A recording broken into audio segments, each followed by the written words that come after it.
একটা মেয়েকে জিজ্ঞেস করা হয়েছিল বিয়ের আগে আর পরের মধ্যে পার্থক্য কি।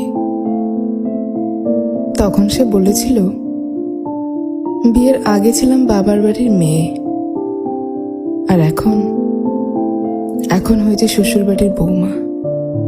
আগে আমার মুখে সবাই খাবার তুলে দিত, আর এখন আমাকে সবার মুখে খাবার তুলে দিতে হয়। আগে একটু ব্যথা পেলে চিল্লাচিল্লি করে সারা বাড়ি মাথায় তুলে ফেলতাম, আর এখন অনেক ব্যথা পেলেও একটা শব্দ করি না। আগে হাসার জন্য মা বকতো, আর এখন কাঁদতে গেলেও ভয় হয়।